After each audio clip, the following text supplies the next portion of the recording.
इस कहानी की शुरुआत में हमें साइबेरिया की एक जेल को दिखाते हैं जहां पर ढेर सारे जर्मन सैनिकों को रखा गया था। दरअसल वर्ल्ड वॉर 2 के खत्म होने के बाद रशिया ने बहुत से जर्मन सैनिकों को बंदी बना लिया था और ये लोग उनसे लेड की खदान में भी काम करवाते थे। हालांकि इस जेल की सिक्योरिटी काफी कम थी, लेकिन इसके बावजूद भी इस जेल से कोई भी भागने की कोशिश नहीं करता था क्योंकि इस जेल के चारों तरफ बस बर्फ ही बर्फ थी और ये जेल किसी भी इंसानी बस से 14,000 किलोमीटर की दूरी पर था। इसीलिए अगर कोई कैदी इस जेल से भाग भी गया तो साइबेरिया की जमा देने वाली ठंड में उसका मरना पक्का है। और इन सब कैदियों में से एक कैदी ऐसा भी था जो इस जेल से भागकर अपनी वाइफ और अपनी बेटी के पास जाना चाहता था। इस कैदी का नाम क्लेमेंट फोरेल था, जिसे इस जेल में पूरे 25 सालों की सजा काटनी थी। पर क्लेमेंट किसी भी हाल में इस जेल से भागना चाहता था क्योंकि वो अपनी सारी जिंदगी कैदी बनकर नहीं गुजारना चाहता था। अब एक दिन क्लेमेंट को भागने का मौका मिल गया और वो एक कोयले की ले जाने वाली मालगाड़ी में बैठकर वहां से भाग निकला। अब जेल के बाहर जब उसने खुले आसमान में तारों को देखा तो वो खुशी के मारे झिलमिला उठा, लेकिन थोड़ी दूरी चलने के बाद उस मालगाड़ी को भी रोक लिया गया और जब क्लेमिंग ने बाहर झांक कर देखा तो एक रशियन सैनिक उस पर बंदूक ताने खड़ा हुआ था। अब यहाँ पर क्लेमिंग पकड़ा गया और जेल से भागने के जुर्म में उसे एक ओपन एयर सेल में बंद कर लिया गया। अब पूरे 2 दिन बाद उस जेल का वार्डन उसके पास गया और उसे सेल से बाहर निकालकर उससे बोला कि तुम्हारे साथी तुम्हारा बेसब्री से इंतजार कर रहे हैं। जब क्लेमिंग 2 दिन बाद अपने साथियों से मिला तो उसने देखा कि उसके साथी लाठी डंडे लिए उसका इंतजार कर रहे थे क्योंकि क्लेमिंग के भागने की वजह से इन लोगों को भी 2 दिन से भूखा रखा गया था। अब जैसे ही उन लोगों ने क्लेमिंग को देखा तो उन लोगों ने इस पर हमला कर दिया और उसे बहुत बुरी तरीके से मारा। अब इस पिटाई के चलते हुए क्लेमिंग इतना घायल हो गया कि उसे वहां के हॉस्पिटल में एडमिट करना पड़ गया। अब इस जेल का डॉक्टर भी एक जर्मन कैदी था और वो क्लेमिंग की हिम्मत को देखकर काफी खुश हुआ। अब इसके बाद क्लेमिंग ने डॉक्टर से कहा कि मैं इस जेल से फिर से भागना चाहता हूँ और मुझे इस बार भागने में आपकी मदद चाहिए होगी। जिस पर डॉक्टर ने कहा कि इस जेल से जिंदा भाग पाना काफी मुश्किल है, मतलब नामुमकिन ही है, और अगर तुम यहाँ से भाग भी गए तो बाहर की जमा देने वाली ठंड में ही मर जाओगे। लेकिन सच्चाई तो ये है कि अगर तुम यहाँ से भागे भी नहीं तब भी तुम्हारी मौत तो पक्की ही है क्योंकि जहाँ पर तुम काम करते हो वहाँ पर लेड की मात्रा काफी ज्यादा है जो हवा के जरिए तुम्हारी बॉडी के अंदर जाता है और इससे कैंसर की खतरनाक बीमारी हो सकती है। इसलिए डॉक्टर ने उसे सलाह दी कि तुम्हें एक बार इस जेल से भागने की कोशिश जरूर करनी चाहिए। अब इसके बाद डॉक्टर ने अपने सारे गर्म कपड़े और जूते निकालकर क्लेमिंग को दे दिए और उसे बताया कि रशियन सैनिक अपना सारा खाना रेलवे लाइन पर छुपा कर रखते हैं और इसी के साथ उसने क्लेमिंग को एक बंदूक भी दी जिससे वो अपनी सुरक्षा कर सके। अब ये सारा जो आइटम था वो डॉक्टर ने इसलिए इकट्ठा किया था क्योंकि वो भी खुद भागना चाहता था उस जेल से। पर एक हफ्ते पहले ही उसे पता चला कि वो कैंसर से पीड़ित है और उसके पास 1 महीना नहीं है अपनी जिंदगी गुजारने के लिए। अब यहाँ पर डॉक्टर ने क्लेमिंग को एक लंच बॉक्स दिया और कहा कि अगर तुम यहाँ से जिंदा बचकर निकल गए तो मेरी फैमिली को ये लंच बॉक्स जरूर दे देना और उनसे कहना कि मैं इस दुनिया में अब नहीं रहा। अब रात के अंधेरे में क्लेमिंग फिर से इस जेल से भाग निकला और रेलगाड़ी के बजाय उसने पैदल चलने का फैसला किया था इस बार। अब अगली सुबह जब वार्डन को ये पता चला कि क्लेमिंग इस जेल से भाग चुका है तो वो डॉक्टर से पूछताछ करने उसके रूम में पहुंच गया, लेकिन उसके आने से पहले ही डॉक्टर ने अपनी जान ले ली थी। इसके बाद वार्डन ने बहुत सारे रशियन सैनिकों को क्लेमिंग की तलाश करने के लिए भेजा, लेकिन कई दिनों तक ढूंढने के बाद क्लेमिंग का कुछ भी पता नहीं चल पा रहा था। अब सभी को ये लग रहा था कि क्लेमिंग इस ठंड में जमकर मर चुका होगा, पर वार्डन ये जानता था कि क्लेमिंग बहुत ही स्ट्रांग है और वो इतनी आसानी से हार नहीं मानेगा, तो इसीलिए उसने इस सर्च ऑपरेशन को कंटिन्यू करने का ऑर्डर दिया। वहीं दूसरी तरफ हम लोग क्लेमिंग को देखते हैं जो पूरे जोश के साथ बर्फीले पहाड़ों को पार करते हुए आगे बढ़ रहा था। अब जेल से भागने के 9 दिन बाद उसे अचानक से कुत्तों के भौंकने की आवाज सुनाई दी और जैसे ही वो पीछे मुड़ा तो उसने एक स्लेज को देखा अपनी तरफ आते हुए। अब इससे पहले कि वो कहीं भाग पाता वो स्लेज उस तक पहुंच गया और उसे कुचलता हुआ आगे निकल गया। तभी क्लेमिंग की नींद खुली और उसे एहसास हुआ कि वो तो सिर्फ एक सपना ही देख रहा था। दरअसल क्लेमिंग पिछले 9 दिनों से पैदल चल रहा था और उसका खाना भी खत्म हो चुका था अब तो, और भूख और थकान के कारण उसका आगे बढ़ना काफी मुश्किल होता जा रहा था। लेकिन इसके बावजूद भी क्लेमिंग ने हार नहीं मानी और जैसे तैसे करके वो आगे बढ़ता ही रहा। अब कुछ दिनों तक चलने के बाद क्लेमिंग की बॉडी ने भी उसे जवाब दे दिया और वो भूख के मारे बेहोश हो गया। अब कुछ घंटों बाद जब उसे होश आया तो उसने अपने आसपास से काफी अजीब सी आवाज सुनी। तभी उसने एक सील को देखा और ये देखते ही उसकी आंखें खुल गई और चमक उठी। अब उसने फौरन अपनी बंदूक निकाली और पूरी ताकत के साथ उस सील पर निशाना लगाने लगा, पर उसका ये निशाना चूक गया और वो सील भी वहां से निकल गई।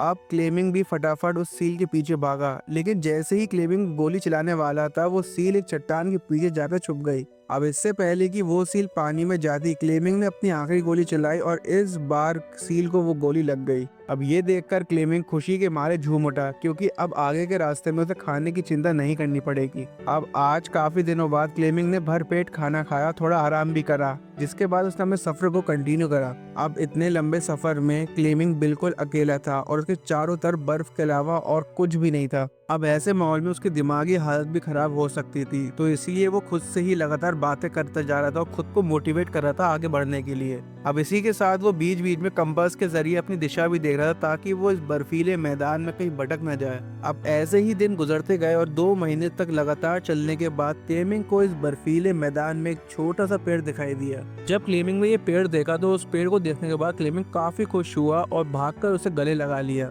दरअसल ये पेड़ इस बात का संकेत था कि लगातार 2 महीने चलने के बाद क्लेमिंग आर्कटिक सर्कल से बाहर आ चुका था। वहीं दूसरी तरफ हम लोग वार्डन को देखते हैं, जो अभी भी क्लेमिंग की तलाश में था और उसने अपनी सर्च पार्टी को यह ऑर्डर दिया कि वो 500 किलोमीटर के रेडियस में क्लेमिंग को तलाश करें। वहीं दूसरी तरफ क्लेमिंग एक जंगल से होता हुआ आगे बढ़ रहा था कि तभी वहां पर एक बर्फीला तूफान आ गया और ये तूफान इतना तेज था कि उस जंगल के बड़े बड़े पेड़ गिरकर नीचे गिरने लगे। अब जैसे ही क्लेमिंग ने आगे बढ़ने की कोशिश की तो एक बड़ा सा पेड़ उसके ऊपर ही आके गिर पड़ा। हालांकि क्लेमिंग की किस्मत बहुत ही अच्छी थी, क्योंकि सैम जॉन और मैटन नाम के 2 आदमी जो जंगल में सोने की तलाश कर रहे थे, उन्होंने क्लेमिंग को देख लिया और उसकी जान बचा ली। अब इसके बाद ये तीनों एक साथ आगे बढ़ने लगे और कई दिनों तक चलने के बाद उस बर्फीले मैदान से बाहर आ गए। अब चलते चलते इन लोगों को एक नदी मिली, जिसको पार करने के लिए इन तीनों ने एक लकड़ी की नाव बनाई।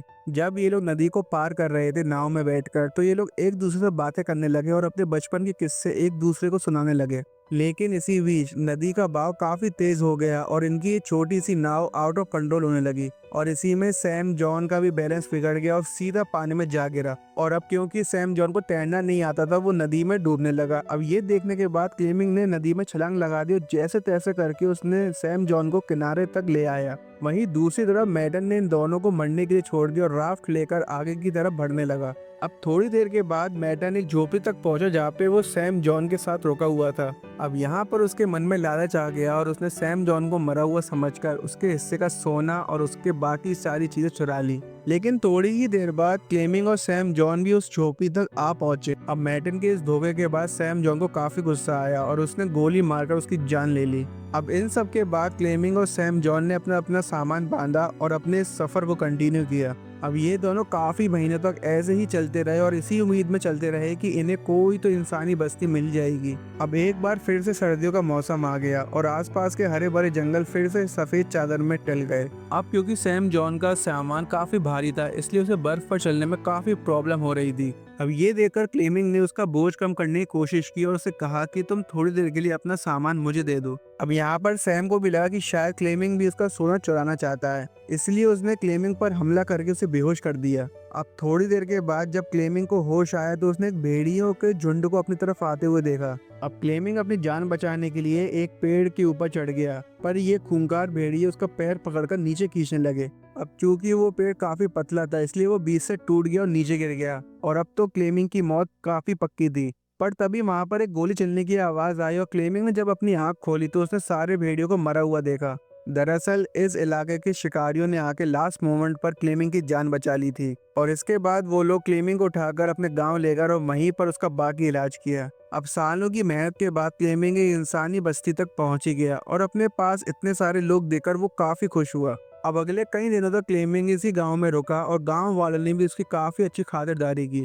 लेकिन एक दिन इस गांव में एक नोटिस आया, जो कि किसी और ने नहीं बल्कि उस वार्डन ने ही भेजा था और इस लेटर में उसने बताया था कि एक जर्मन सैनिक हमारी जेल से भाग निकला है और अगर किसी ने उसे पनाह दी तो उस पर देशद्रोही का आरोप लगाया जाएगा। अब ना चाहते हुए भी क्लेमिंग को ये गांव छोड़कर जाना ही पड़ा, लेकिन जाने से पहले गांव वालों ने उसे ढेर सारा खाना और एक शिकारी कुत्ता भी दिया। अब इस लंबे सफर में क्लेमिंग का एक साथी भी था, इसलिए उसे अकेलापन महसूस नहीं होता था। अब काफी दिनों तक चलने के बाद क्लेमिंग को एक लकड़ी की मिल दिखाई दी और ये देखते ही क्लेमिंग का डॉगी खाने की खोज में भागा। अब अपने कुत्ते को बचाने के लिए क्लेमिंग भी उस मिल के अंदर भागा, जहां पर वर्कर्स ने उसे पहचान लिया और उसे अपने मालिक के पास ले गए। यहाँ क्लेमिंग ने सभी को अपनी दर्द भरी कहानी सुनाई और पूरी कहानी जानने के बाद सबके दिलों में क्लेमिंग के प्रति हमदर्दी बढ़ गई। अब इसकी कहानी सुनने के बाद इन लोगों ने क्लेमिंग को खाना भी खिलाया और उसे जर्मनी जाने वाली ट्रेन पर बैठा दिया। अब क्लेमिंग ये सोचकर काफी खुश था कि बहुत जल्दी से अपने घर पहुंच जाएगा,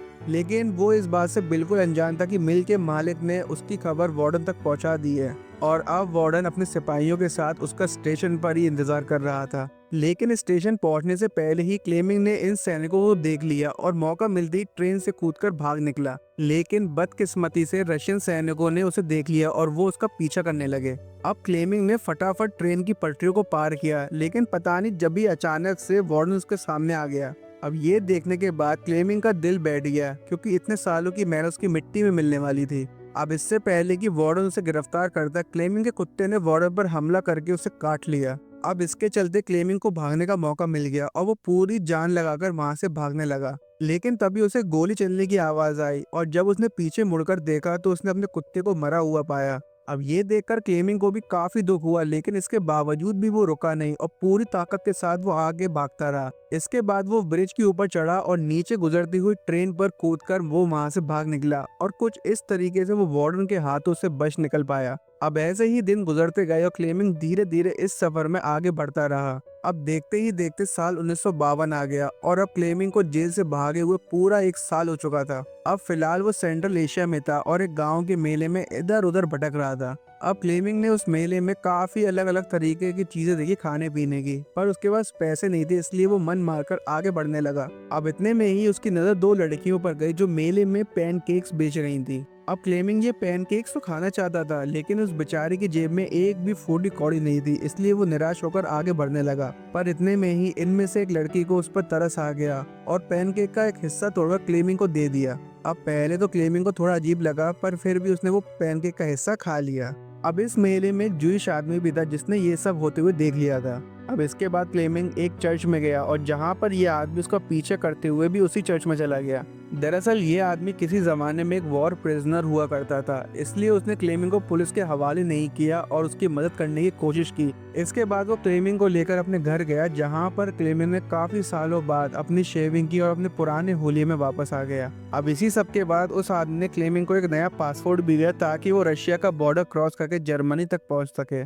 अब जाने से पहले क्लेमिंग ने इस आदमी का बहुत ही शुक्रिया किया और रशिया और जर्मनी के बॉर्डर की तरफ निकल पड़ा। अब कुछ हफ्ते बाद क्लेमिंग रशिया के बॉर्डर तक पहुंच गया और वहां मौजूदा रशियन सैनिक को अपना पासपोर्ट दिखाया। अब यहाँ पर क्लेमिंग को ये डर था कि ये सैनिक उसे पहचान न लें या फिर उसका नकली पासपोर्ट न पकड़ा जाए, लेकिन ऐसा कुछ भी नहीं हुआ और उन सैनिकों ने क्लेमिंग को बॉर्डर क्रॉस करने की परमिशन दे दी। अब ये देखकर क्लेमिंग इतना खुश हुआ कि वो काफी जोरों से हंसने लगा। अब फाइनली वो उस ब्रिज के ऊपर आ गया जिसको क्रॉस करते ही वो अपने देश जर्मनी पहुंच जाएगा। पर जैसे ही वो आधे रास्ते तक पहुंचा तो उसकी आंखों पर एक तेज रोशनी आई और जैसे ही उसने अपनी आंखें खोली तो उसने अपने सामने वार्डन को पाया। जब क्लेमिंग ने पीछे मुड़कर देखा तो अब भी वो रशिया की जमीन पर था। इसका मतलब ये था कि वार्डन अब भी उसे गिरफ्तार कर सकता था। अब यहाँ पर एक चीज ऐसी हुई जिसकी उम्मीद खुद क्लेमिंग को भी नहीं थी। वार्डन ने उसका रास्ता छोड़ दिया और उसे आगे जाने की परमिशन दे दी। अब पहले तो क्लेमिंग को बिल्कुल भी यकीन नहीं हुआ, फिर भी वो आगे बढ़ा हिम्मत करते हुए।